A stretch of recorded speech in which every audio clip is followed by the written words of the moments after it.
Hello everyone, good morning and welcome back to another vlog.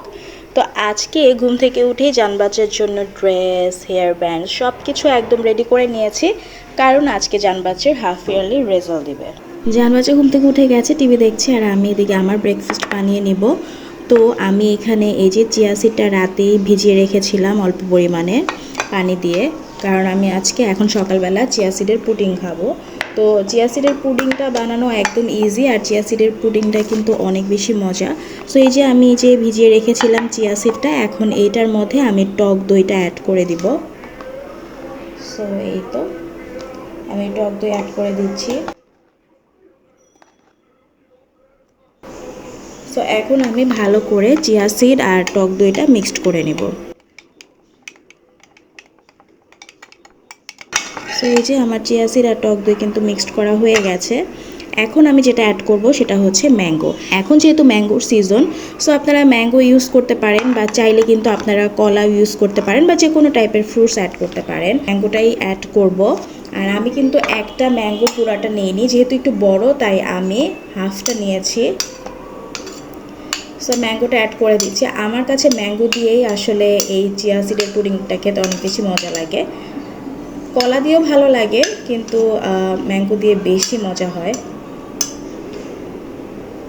So এই তো ম্যাঙ্গোটা দিয়ে দিলাম।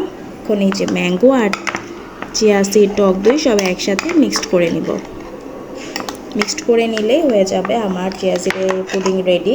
আমি এখন আরেকটা জিনিস অ্যাড করব, সেটা হচ্ছে মধু। আপনারা চাইলে মধু অ্যাড করতে পারেন বা স্কিপও করতে পারেন, আর মধুটা তো এমনিতেও খাওয়া ভালো। সো আমি একটু সামান্য পরিমাণের মধু অ্যাড করে দিলাম। সো রেডি হয়ে গেছে আমার চিয়া সিডের পুডিং। আর এইটা খেতে যে কী পরিমাণ মজা, যারা টক দই খেতে পারেন না তারা অবশ্যই এরকম ফ্রুটস দিয়ে কাস্টার্ডের মতো বানিয়ে খাবেন, অনেক বেশি মজা লাগবে। সো লুক এট দিস, দেখতে যেমন ইয়ামি লাগছে, খেতেও কিন্তু অনেক বেশি মজা। আর যারা ডায়েটে আছেন তারা তো মাস্ট এটা ট্রাই করবেন। এইটা যদি সকালে ব্রেকফাস্টে আপনারা খেতে পারেন, তাহলে আপনাদের হেলথের জন্য যেমন ভালো, আপনাদের পেটটাও কিন্তু ফুল থাকবে। Hello guys, welcome back to the blog. আজকে আমার হাফ ইয়ারলি রেজাল্ট দিবে, এই জন্য আমি অনেক বেশি নার্ভাস। তাই? হ্যাঁ। তো জানবাচ্চা তো রেজাল্ট ডের আগে থেকে শুরু করে যে আমি কি ভালো রেজাল্ট করবো কিনা, মাম্মি আমার রেজাল্ট কেমন হবে, অনেক বেশি টেনশন করে, অনেক বেশি নার্ভাস ফিল করে। তো ওকে আমি সবসময় বলি যে কোনো প্রবলেম নেই, তোমার রেজাল্টটা অনেক বেশি ভালো হবে। প্রত্যেকবারই আমি A+ পাই। রেজাল্ট তো মাশাআল্লাহ আলহামদুলিল্লাহ ভালোই আসে। তারপরেও দেখা যায় কি রেজাল্ট তো রেজাল্টের আগে আসলে আমাদের সবারই একটু টেনশন কাজ করে, বড় হোক ছোট হোক সবার ক্ষেত্রেই কিন্তু রেজাল্ট নিয়ে অনেক বেশি একদম টেনশন কাজ করে। এই চিন্তায় আমার পুরো ঠান্ডা লেগে গেছে। আমার ঠান্ডা লেগেছে এবং গলাটাও ব্যথা। আরে গাইস, এই যে viral mango ice cream Tagore sir টানা ঠান্ডা পানি খায় আপনাদের। আসলে গরম পড়ার কারণে দেখা গেছে যে একটু ঠান্ডা পানিটা বেশি খাওয়া হয়েছে এই কয়দিন, আর এর জন্য এই ঠান্ডাটা লেগে গিয়েছে। আইসক্রিমও খেয়েছে? হ্যাঁ, আইসক্রিমও খেয়েছি। তো যাই হোক, এখন জানবাচ্চা তো রেডি হয়ে গেছে, আর আমিও রেডি হয়ে গেছি, বের হয়ে যাব স্কুলের উদ্দেশ্যে, এবং গিয়ে দেখবো যে জানবাচ্চা আজকের রেজাল্টটা কেমন করলো। তো টেনশনের কোনো বিষয় নেই, জানবাচ্চা ভালো রেজাল্ট করবে, তাই না গাইস? বৃষ্টি শুরু হয়ে গেছে আর রাস্তায় অনেক জ্যাম। রাস্তার জ্যামের অবস্থা, বৃষ্টি হচ্ছে, যেহেতু বৃষ্টি শুরু হয়েছে রাস্তায়ও জ্যাম ছিল। সো স্কুলে আসতে একটু লেট হয়ে গেছে। এরই মধ্যে কিন্তু টিচারও আমাকে টেক্সট করেছিল যে আমি এখনও কেন আসছি না। তো আমরা কিন্তু চলে এসেছি, এবং জানবাচ্চাও ওর খাতাগুলো দেখছিল, এবং আমিও চেক করছিলাম সব কিছু যে কেমন করলো। আলহামদুলিল্লাহ রেজাল্ট তো সব সময়ের মতোই ভালোই করেছে, সব সাবজেক্টে A+ এসেছে। সো ওর রেজাল্ট নিয়ে তো ও অনেক খুশি, এবং আমিও অনেক খুশি অ্যাজ আ প্যারেন্ট। তো যাই হোক, আর আমি সবগুলো খাতা চেক করে দেখছিলাম যে সবগুলোর মার্কিংগুলো ঠিক আছে কি না। আলহামদুলিল্লাহ যতটুকু করতে পেরেছে বা যেরকম লিখেছে আমি অনেক বেশি খুশি, কারণ হচ্ছে ছোট বাচ্চা এত বেশি প্রেশার দেওয়া উচিত না। তাছাড়া ওদের কিন্তু এখন স্টাডি লেভেলটা আমাদের মতো একদমই না, অনেক অনেক চেঞ্জ।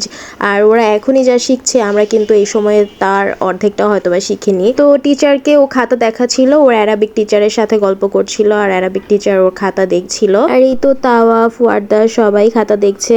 আর মাইশাকে অনেক মিস করছিলাম, কারণ মাইশা অ্যাটেন্ড ছিল না। আর জানবাচ্চার রেজাল্ট কার্ডটা নিচে দিয়ে একটু ছিঁড়ে গিয়েছিল।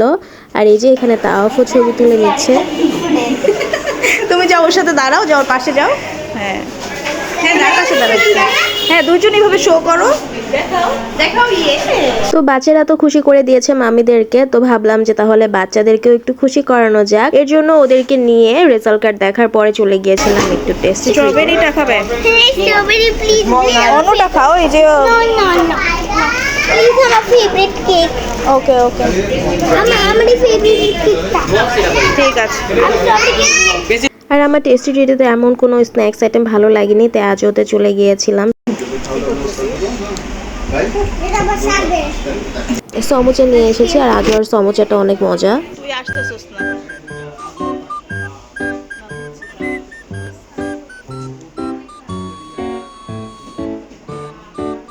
টেস্টি ট্রিটে বাচ্চারা খাবার খাওয়ার পরে চলে আসলাম আজোয়াতে, কারণ আজোয়ার কফিটা আমাদের অনেক বেশি পছন্দের। হাই গাইস, আমি আমার সিঙ্গারা খাচ্ছি। রং সমুচার। আবার রিটেক। হ্যালো গাইস, আমি আমার শোটা খাচ্ছি। কেমন টেস্ট? আমার ভালো। তুমি যেও। আমি পরীক্ষায় A+ পেয়েছি। আসো। আমি পরীক্ষায় A+ পেয়েছি, আর আমার সাথে একটা পাগল বন্ধু আছে। তাও তুমি কি করেছো রেজাল্টে বলো? বলো। মাশাআল্লাহ। Wow, congratulations. মাইশাকে মিস করতেছো তোমরা? মাইশাকে কিছু বলো, তাহলে মাইশা শুনবে। কিছু বলো। বলো মাইশা, তোমাকে অনেক মিস করেছি, কেন আসলে? তুমি কিছু বলতে চাও মাইশাকে? তো মিস করছো না ফ্রেন্ডকে? মাইশাকে অনেক মিস করছি, দুইজন মিলে বলো। তো একটু আগে না তুমি যাচ্ছিলা মাইশাকে আনতে? হ্যাঁ, এইভাবে যাচ্ছিল গাইস, যাচ্ছিল। আবার আমার পাগলা ফ্রেন্ড যাচ্ছিল একটু। আচ্ছা বলো না, একটু মাইশাকে একটা মেসেজ দাও। মাইশা তোমাকে অনেক বেশি মিস করছি আমরা। আসলে না কেন, এটা বলো, আসলে না এরা কেন? কবিতা আমি ফোন করে কেন? আর কার মোবাইল? কেন এইটাতে দিলে তো টিভিতে দেখতে পারবে। আঙ্কেলের মোবাইলে দিবে এখন, তুমি দাও বলো। বলো তাহলে মাইশা এখনই চলে আসবে। আঙ্কেল তো আঙ্কেল তো দুবাই থেকে এসেছে। এ দুবাই।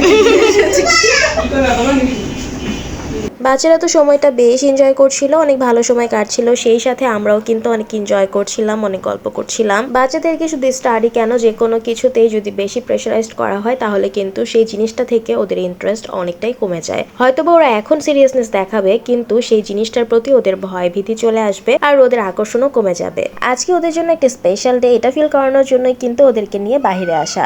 আর ওরা যেন সবসময় এইভাবে হাসি খুশি থাকে এবং আমাদেরকেও সবসময় হ্যাপি করতে পারে, সেটাই সবসময় দোয়া করি। সবাই মাশাআল্লাহ বলে দিবেন। আল্লাহ হাফেজ।